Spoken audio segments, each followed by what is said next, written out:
Welcome to the Deep Dive.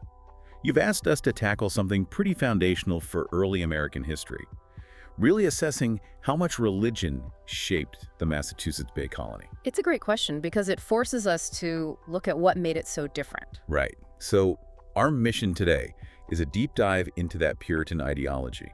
We want to unpack how their religious conviction basically became the blueprint for everything: their society, government, economy, even their conflicts. Exactly. It's the operating system, as you put it. And it's crucial to contrast this right away with other English ventures at the time. Think Jamestown, that was decidedly commercial. They were after wealth. Whereas the Massachusetts Bay Colony, really getting going in the 1630s, had this different driving force. Completely different. It wasn't about gold or cash crops, not primarily. It was driven by theology, by a specific set of religious beliefs. And these settlers were the Puritans. We should probably quickly define them. Yeah. Followers of Calvinist ideas, right? Yeah. Yes, Calvinists who felt the Church of England hadn't gone far enough in its Reformation.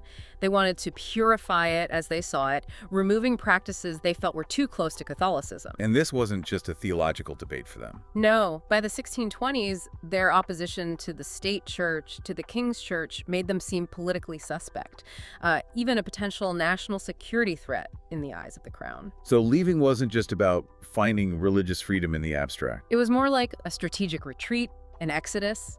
They aimed to create a sanctuary, a place where their specific vision of Reformed Protestantism could flourish, safe from the corruption, as they saw it, back in England. Okay, so that core motivation, this religious purpose, must have shaped who actually decided to make the journey.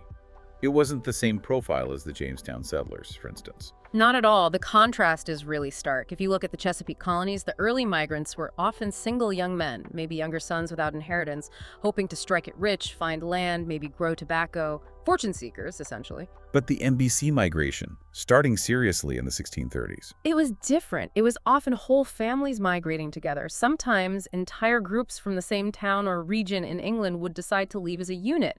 They brought women, children. And crucially, their religious leaders. Yes, university-trained ministers were central to these groups. You see figures like Reverend Joseph Hull, who came over with his wife, 7 children, and servants, a whole household transplanted. The goal wasn't quick personal wealth, it was building a stable, godly community. That sets a completely different tone from the start. And this leads directly to John Winthrop's famous phrase, doesn't it? The city upon a hill. Absolutely. That sermon, likely given aboard the flagship Arbella, laid out the vision. MBC wasn't just another colony. It was intended as a beacon, a model of Reformed Protestantism for the whole world to see. A new English Israel, as they sometimes thought of it. Setting the bar incredibly high. Almost impossibly high, you could argue. What did that mean practically, aiming for that kind of perfection? It meant failure wasn't just an economic loss. It was potentially a sign of God's displeasure, a breaking of their covenant. The stakes were cosmic, not just financial. And this religious mission, at least initially, included the native inhabitants. Well, the stated goal did. If you look at the original Massachusetts Bay Charter, it explicitly mentions the aim to win and incite the natives to the knowledge and obedience of the only true God. That was part of the official justification. Wow. And the company seal even depicted this, didn't it? It did. Famously, it showed a Native American figure with a speech bubble saying, "Come over and help us." Yeah. It frames the entire colonial project as a benevolent, divinely ordained rescue mission. A powerful piece of propaganda looking back. Undoubtedly. Though, as we'll see, that initial impulse towards conversion often got complicated or sidelined pretty quickly by conflict and land hunger. But internally, this religious focus shaped their settlement patterns. How so? They deliberately created close-knit towns. People lived near each other, near the meeting house. This wasn't just for safety or convenience. It had a theological reason. Yes, they believed Satan was a real active force trying to tempt people and disrupt the community. Living closely allowed for mutual supervision, for keeping an eye on each other's behavior and beliefs. It was a defense mechanism against sin and dissent, reinforcing that collective covenant. So this need for constant vigilance, for conformity, flows directly into how they set up their government. It was essentially a theocracy. It absolutely was. There wasn't this bright line separation between church and state that we assume today. Government policy was meant to uphold God's law. Laws combine secular needs with explicit religious commandments. So the laws of man and the laws of God were intertwined. Deeply. Now, politically, there was a degree of participation, particularly at the local level. In town meetings, men who were church members and owned land had a voice. So some historians point to that as an early form of, democratic impulse. But the overarching framework was religious authority. Unquestionably.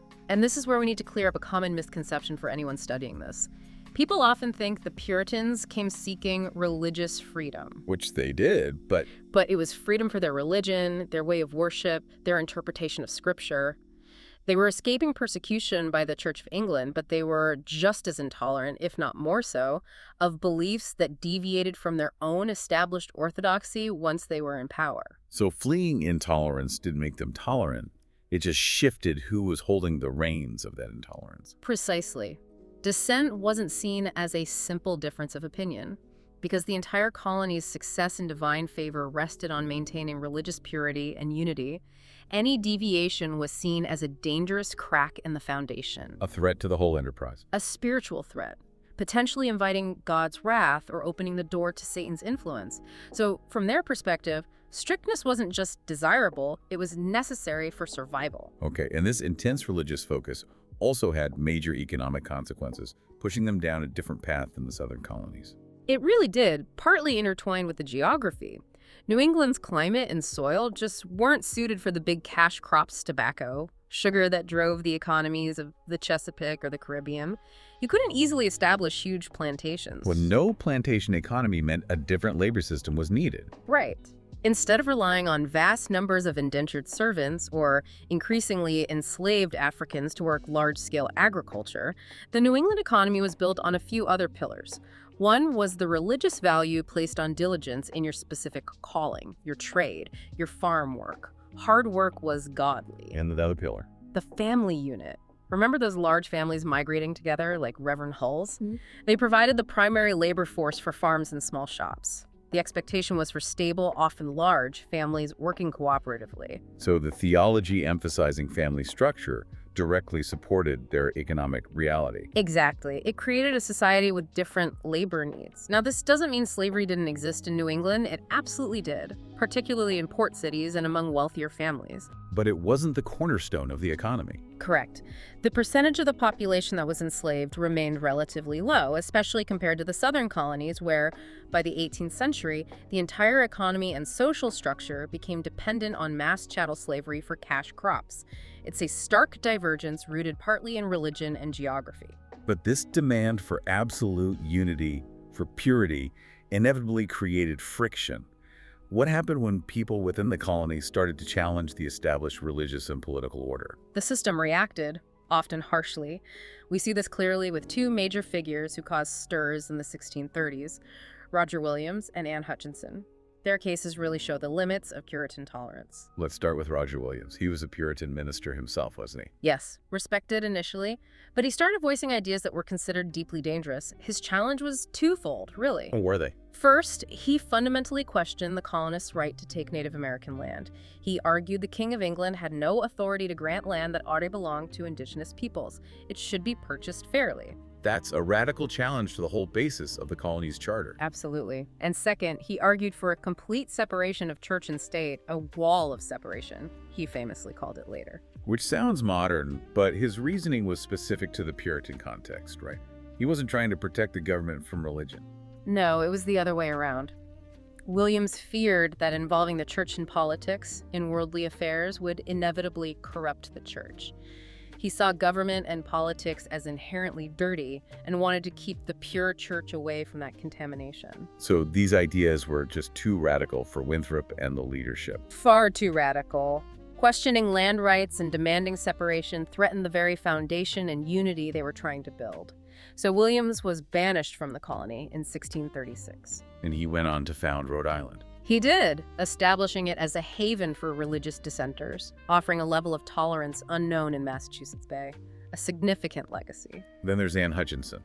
Her challenge was different, more theological, but just as threatening to the authorities. perhaps even more so because she held religious meetings in her home and claimed individuals could receive direct revelation from God without needing ministers as intermediaries. This directly undermined the authority of the clergy and the established order. And the reaction, particularly from Governor Winthrop, was extreme. It was deeply personal and frankly quite vicious. Hutchinson was also tried and banished. But the detail that really stands out is what happened after she suffered a miscarriage following the ordeal.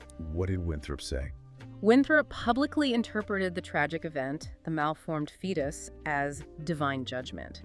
He suggested it was monstrous, even calling it essentially the baby of Satan, a literal physical sign of her heresy and God's condemnation. Wow.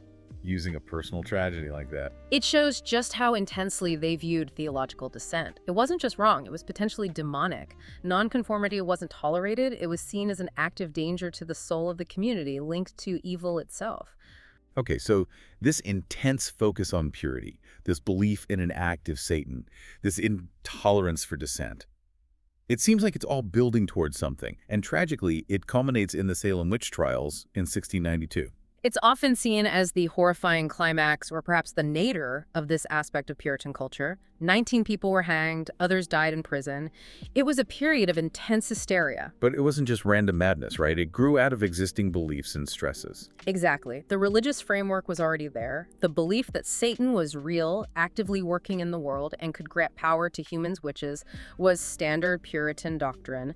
And there was this old Puritan pattern, as some historians call it, of associating witchcraft particularly with women. So the theological kindling was ready. What were the sparks? Multiple stresses were converging on the colony around that time. There was ongoing stressful warfare with Native Americans on the frontier. Cain-Phillips War wasn't that far in the past, and other conflicts continued.